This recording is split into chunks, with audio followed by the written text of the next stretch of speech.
Juan Perez from the Miami-Dade Police Department. First and foremost, I ask that you keep your prayers and your thoughts for the officer that was injured from the city of Doral. He did sustain some broken bones, and we offer, obviously, our police department is praying for the speedy recovery of the officer that was injured during this encounter. As the chief mentioned today, we had this horrible incident, this tragic incident here where an individual, we don't know what his intentions were, long-term intentions, but we know what he was trying to do at the time, and that is, it appears that he was trying to engage our police officers, some type of ambush type of attack, trying to lure our police officers, and when I say our, both agencies, Miami-Dade and Doral, into this gunfight. He did succeed and he did lose. And that's the bottom line. Our training that we do together, the collaboration that we have between our agencies today was showcased, and we immediately were able to neutralize this threat. If not for the heroic efforts of the police officers that responded here today, this individual would have caused a lot of harm, and he was not able to do that. So what we know so far is that this individual, this subject, came in, removed the flag from a flagpole at the rear of the complex, and brought it into the hotel lobby and draped it over the counter and began to yell out anti-Trump, President Trump rhetoric. That's what, the exact words, I don't know, but that's what we know so far. That'll come out later on in the investigation as it progresses. This is early on.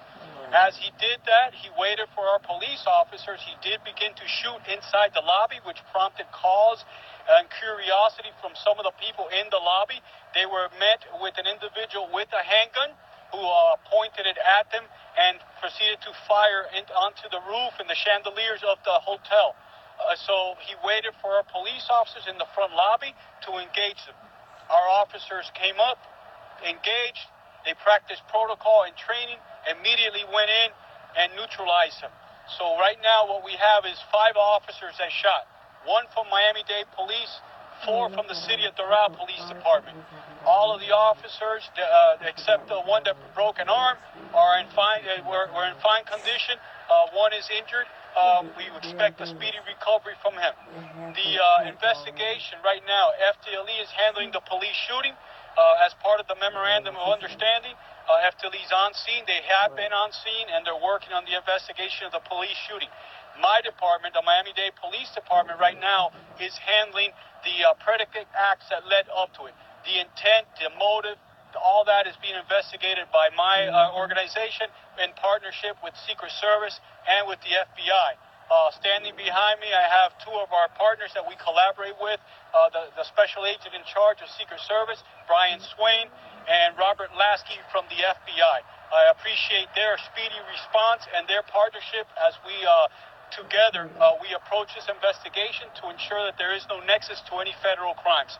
But right now we're investigating this matter as a state crime, and that's where we're at right now. The individual did sustain multiple wounds to his legs from the gunfire, and he is in stable condition in one of our local hospitals.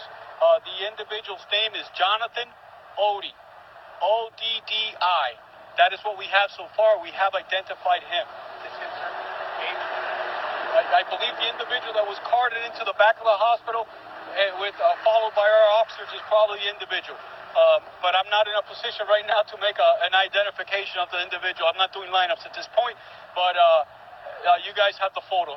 His name is Jonathan Oddi. I'm not familiar with the exact, I'm sorry? Age. Oh, age, 42 years old.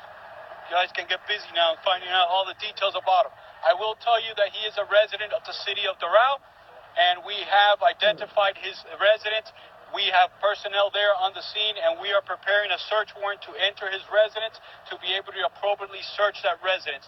We have, up to this point, ensured that there are no booby traps or any explosives in the residence or in his car. We secured the area, and before we did that, we cleared out other residents from nearby apartments to ensure the safety of all citizens. They are back in their apartments, and right now we have the place on lockdown until we get the search warrant so we can search that apartment complex. For right now, that is all we have. As always, we will progress. As this progresses, we will keep you all informed as much as possible. We'll try and be as transparent as possible. I know that you're going to wonder if there was body cam video and videos from surveillance videos. There is a video that captured. That's what we know so far of what occurred. And right now, we're working with the state attorney on this and the T.L.H to investigate this matter. Right now, it's an open investigation. We're not prepared to release anything yet. Criminal history? I'm not sure, but your folks are better than ours at finding criminal history a lot faster. We'll hold the Q&A. We're going to wait for, we're going to go English right now, continue with English, right? Mr. Mayor. Thank you. My name is Juan Carlos Bermudez, the mayor of the city of Doral. First of all, I want to thank Director Perez and Metro-Dade Police Department, our police department with Chief Porgenvitas. The time that we worked and trained together today showed that this response was seamless, and the effective work of both Metro-Dade Police and Doral Police made it an event that became a situation that was handled appropriately. And luckily, no employees or none of the individuals staying at the hotel had any injuries of any kind. I also want to send out our regards to our police officer who is recuperating and injured his wrist, and luckily that was the only injury that we know of from either Miami-Dade Police or Doral Police. We are a very safe community, so normally I don't have to do this very often, but I am very proud to once again point out that Metro-Dade Police and Doral Police worked seamlessly in making this incident a non-incident where no individuals were injured beyond the suspect. So thank you very much, and we'll be back to answer any questions. Now we're going to go into Spanish real quick. Buenos días, hoy a las 1:30 de la mañana.